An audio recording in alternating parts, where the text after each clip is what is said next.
Всем привет, друзья! Меня зовут Петр, я представляю компанию Добрый Огонь, и сегодня у нас очередной обзор печей каминов компании Митобел Нарочь и Нарочь В. То есть одна и та же печь, но представленная в двух модификациях. В чем разница, мы в процессе с вами разберемся. Так, собственно, начиная, что мы первым можем сказать. Нравится, что завод движется к тому, чтобы делать модели в современном дизайне, и получается у них это неплохо. Вот это вот у нас просто Нарочь, без каких-либо там дополнений. Первое, что бросается в глаза, так приятно, красиво, это то, что он имеет облицовку из закаленного черного стекла. Сверху, снизу, по бокам, и здесь еще декоративный обод на основном стекле. Ну и сразу перейдем к сухим цифрам, значит, стекло, что мы здесь имеем. Это у нас 23 на 40 сантиметров. Я думаю, нам с вами этого будет более чем достаточно, чтобы посмотреть на процесс горения. Регулировка здесь осуществляется уже как во всех современных хороших моделях всего одним рычагом. И, собственно, по треугольнику мы видим, что влево это меньше, вправо это больше. Плюс, если мы поставим шибер в дымоход, у нас будет еще одна дополнительная регулировка. Важный момент, сразу на который можно обратить внимание, помимо вот этого всего красивого зеркального чуда, это то, что у нас как таковая отсутствует ручка. Здесь сделана система открывания двери, которая наиболее будет актуальна тем, у кого дети, а дети, мы знаем, существа любопытные, им все нужно потрогать, поэтому ручка здесь продуманно спрятана. Значит, вот здесь у нас есть шкафчик, тоже, кстати. Его наличие это хорошо.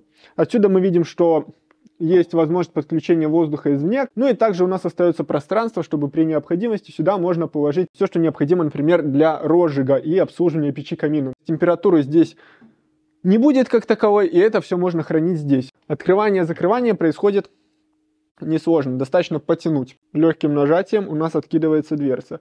И мы получаем доступ к ручке открывания дверки. Ее также тянем на себя, и вуаля, дверь открыта. Что мы видим внутри? У нас здесь есть ниша под зольный ящик и, соответственно, зольный ящик. Сейчас мы... Опа! Вот такой прям добротный, толстый зольный ящик. Если к нему приделать ручку подлиннее, это может быть полноценный противень или сковорода, что угодно. Массивный, хороший. И чуть выше у нас уже непосредственно сама камера сгорания. Что мы по ней можем сказать? У нас здесь 27 на добрых 30 сантиметров.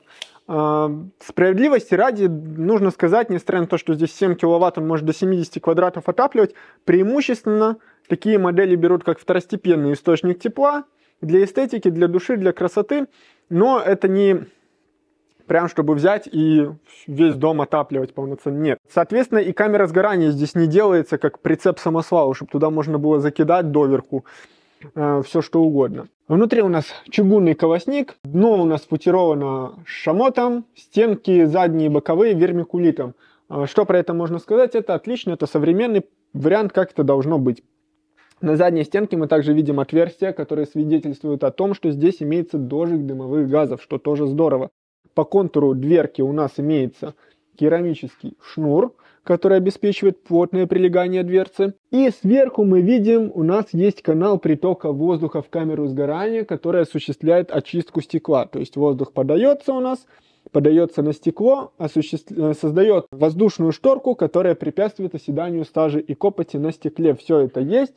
Как сюда подается воздух? Подается он весь снизу. Вот здесь вот у нас есть два стальных канала.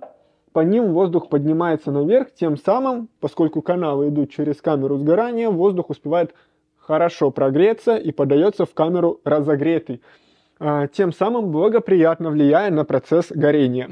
В целом стоит сказать, что, как и большинство моделей производителя, здесь корпус из себя представляет один большой конвектор, то есть снизу он засасывает холодный воздух, прогоняет через внутреннюю горячую часть и сверху через специальные отверстия или не специальные, но отверстия выдает уже горячий воздух, который способствует тому, чтобы ваше помещение быстро и эффективно прогревалось. 150 диаметр дымоотводящего отверстия, и может дымоход выходить как сзади, так и сверху. Если вы выводите его сзади, то у вас есть специальная в комплекте идет крышка, которая глушит верхний канал.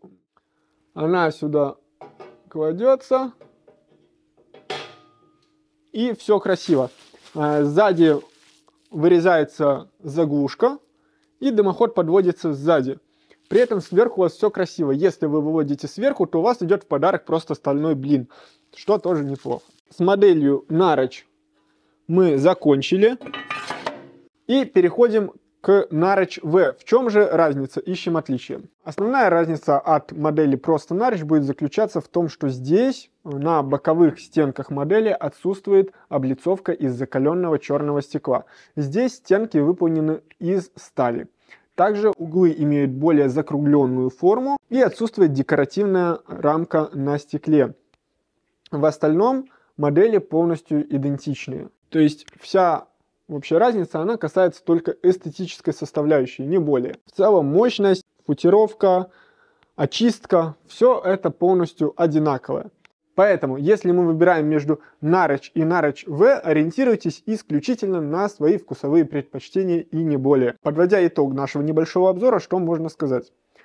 Модели получились неплохие, хорошие, вопросов к ним нет. Хотя, будем честны, в работе мы их еще с вами не видели. Я надеюсь, в будущем у нас будет и такая возможность.